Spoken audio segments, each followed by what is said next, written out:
검수완박에서 비롯된 여야 대치, 인사청문회로도 번지는 상황인데 조응천 민주당 의원이 이런 얘기를 했거든요. 들어보시죠. 한동훈 후보자가 반드시 저지하겠다. 현장을 책임질 법무장관 후보자가 몸살이고 침묵하는 건 직업윤리와 양심의 문제다. 이런 말을 했다고 하는데 어떻게 평가하십니까? 어떻게 저지하죠? 이거 통과될 5월 3일까지는 아직 그분이 장관이 아니고 후보자인데 예. 어떻게 저지합니까? 예. 네, 본회의장 와가지고 뭐 필리버스터 할 수 있는 것도 아니고 뭐 굉장히 패셔너블하게 하면서 당당하게 준비했다는 듯이 굉장히 불편해요. 이 사람이 지금 뭐 딴 걸 지금 염두에 두고 이런 건가? 딴 거라고 하면 어떤 거? 혹시 5년 후에 어나더 윤석열?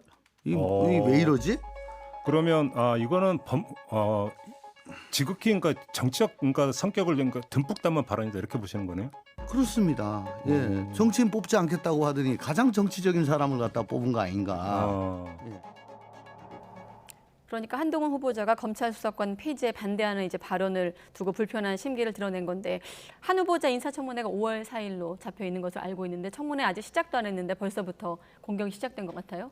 그러니까 그만큼 이번에 가장 뜨거운 어떤 쟁점이 될 수밖에 없는 그런 인사인 것이죠. 뭐 한동훈 후보자가 이제 이른바 검수완박 법안에 대해서 입장 표명을 한 것에 대해서는 문재인 대통령도 이제 손석희 씨와의 이제 대담에서 네. 그것에 대한 어떤 문제를 지적을 했고 그것을 이제 연이어서 민주당도 얘기를 하고 있는 건데 근데 이제 문재인 대통령의 지적도 그렇고 지금 조응천 의원의 언급도 그렇고 이게 결국은 이 장관 후보자로서 부적절한 발언이었다라고 평가할 수는 있을 것 같습니다. 왜냐하면 뭐 문재인 대통령도 이렇게 얘기를 했는데 의견 표명을 할 수 있다. 그리고 네. 여러 가지 국회 절차의 미비라든가 이런 것도 입장 표명을 할 수 있는데 국무위원 후보자가 반드시 이제 어쨌든 간에 입법부가 결정하는 거에 대해서 반드시 저지하겠다라고 얘기하는 것이 이제 부적절하지 않느냐라는 문제 제기를 할 수 있을 것 같아요. 네. 그래서 그런 부분은 이제 지적을 할 수 있을 텐데 근데 이 배경은 그리고 그것이 어떤 정치적인 계산을 하고 하는 얘기냐 이건 또 이 여러 가지 시각이 있을 수 있는 거거든요. 제가 볼 때는 한동훈 후보자가 오히려 아직 검사의 티를 벗지 못한 영향이 아니냐라는 생각도 들어요. 왜냐하면 검사들이 다 비슷한 방식으로 반발하고 있는 그런 상황 아니겠습니까?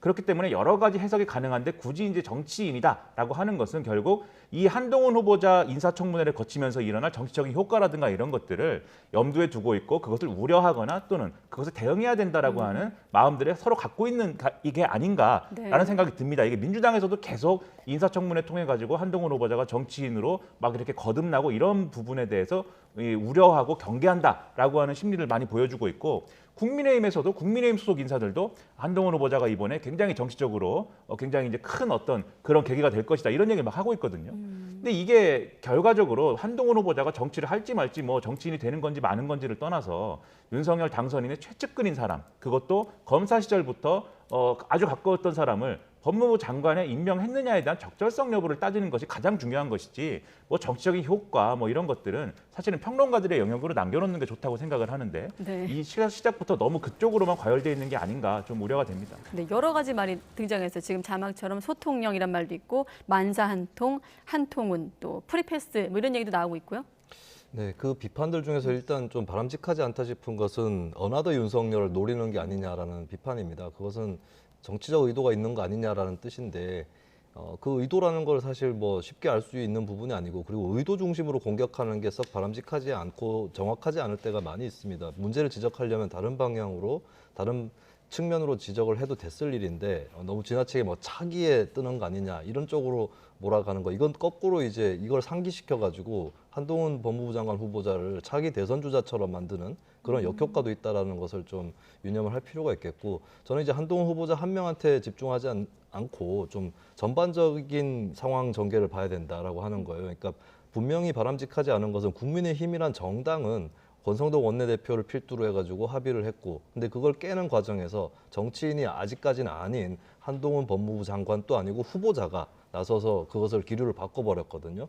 이것은 저는 한동훈 후보자를 비판하기에 앞서서 국민의힘을 비판할 일이라고 봅니다. 국민의힘이 그 공당인데 공당의 구실을 제대로 하고 있는 것이냐. 그러니까 한동훈 후보자 때문에 국민의힘의 기류가 바뀌었다라고 설명할 수 없다 할지라도 결국에는 오히려 한동훈 후보자의 플레이보다도 더 힘이 없는 그런 상황으로 지금까지 계속 왔던 거거든요. 그렇다면 뭐 비판을 하더라도 국민의힘은 공당의 구실을 하고 있는가? 이 네. 부분으로 비판하는 것이 더 맞지 않나 그렇게 봅니다. 네, 끝으로 선거 얘기 간단히 하고 마무리 짓겠습니다. 여야 현역 의원들이 잇따라 이제 광역단체장, 시도지사 도전을 하면서 국회의원 재보궐선거가 이를테면 미니 총선 형태로 치러지겠다 이런 전망이 나오고 있거든요. 지금 확정된 지역 이렇게 나오고 있고 또 추가적으로 예상되는 지역들도 쭉 나오고 있는데 좀 어떤 점을 주목하고 계십니까? 지금 이제 미니 총선이라고 말씀하셨는데 일반적으로 언론이 이제 재보궐선거가 미니 총선급으로 치러진다라고 할 때는 이제 여러 명이 대상이 돼가지고 많이 나올 때 그때 이제 그렇게 표현을 하는데 지금 그런 상황이죠. 그래서 미니 총선급이다라는 거는 이제 뭐 기정사실인데 아마 국민들도 그렇고 평론가들도 제일 관심을 가지는 건 미니 총선을 넘어서서 미니 대선이 될 것이냐 이 부분이겠죠. 그리고 미니 대선이 되려면 네. 대선 후보급 인사들이 출마를 해야 될 것인데 지금 뭐 전개 설만 많습니다. 설만 굉장히 많고 네.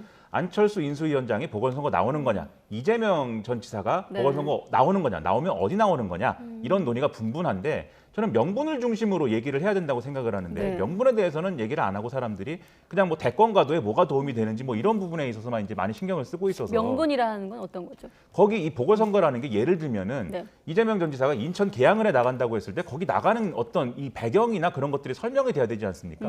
이재명 전 지사가 자신의 어떤 뭐 대권 가도를 위해서 나간다 이거는 이제 설명 안 되는 거잖아요 국민들에게. 그리고 예를 들면 분당갑에 나간다라고 했을 때도 집이 분당을인데 왜 분당갑에 나가는 거냐 예를 들면 거기에 대장동이 있다라든지 뭐 그런 설명이 있어야 되는 건데 그런 것들이 잘 논의되지 않는다는 점은 아쉽고 마찬가지로 다른 이제 국민의힘 입장에서도 안철수 위원장이 왜 그러면 분당갑에 나가야 되느냐에 대해서 이게 뭐 안내 본사가 거기 있다 뭐 이런 걸로는 설명이 안 되는 거거든요. 그래서 그런 명분을 중심으로 하는 논의를 잘 만들어 가지고 미니 대선을 치르려면은 그런 명분을 중심으로 해야 이게 효과가 있는 것이지 네. 각 대권 주자들의 미래만 가지고 얘기할 수는 없는 거다라는 생각을 하고 있습니다. 네, 근데 명분이라고 하는 것은 항상 정치에서 각자 입장에서 추구를 하는 것이고 결국에 그 명분을 뚫기 위한 것이 정치이고 선거일 텐데 아무래도 그냥 승부적 관점이 두드러지는 것도 저는 불가피한 것으로 보여요. 그리고 이번 대선이 끝나고 나서도 중간에 쉬는 어떤 그런 기점이 있는 것이 아니라 쭉 그대로 가는 분위기를 다 연출을 하고 있기 때문에 자연스럽게 대선 주자급의 보선 출마도 불가피한 측면이 있지 않은가 그렇게 보여지고 이제 결국에 출마의 명분이 중요하게 되겠죠. 어떤 정치의 이념이나 정책의 명분은 어차피 당에서 일상 정치에서 계속 하고 있는 부분이니까 그런 의미에서 일단 이제 안철수 전 국민의당 대표 같은 경우는 사실 정치적 미래가 굉장히 불투명합니다. 국민의힘에 흡수가 되는 상황이기 때문에 그 교두보를 마련하기 위한 보궐선거 출마가 당연히 이렇게 또 나올 수밖에 없는 부분이 있는 것 같고요. 이재명 전 후보 같은 경우는 재보선에 출마할지 말지 이 부분을 일단 먼저 결단을 해야 될 건데 하게 된다면 굳이 성남 지역을 놔두고 인천에 간다 했을 때 그것이 좀 회피하는 듯한 모습을 취할 수 있거든요. 네. 그래서 저는 불가피하게 이재명 대 안철수의 빅매치를 점치는 얘기는 나올 수밖에 없고 그리고 가능성도 조금씩 고조되고 있지 않나 그렇게 봅니다. 네, 누가 어떤 명분을 가지고 어느 지역에 나설지 함께 지켜보겠습니다. 오늘은 김민아 시사평론가, 김수민 시사평론가 두 분과 함께했습니다. 고맙습니다.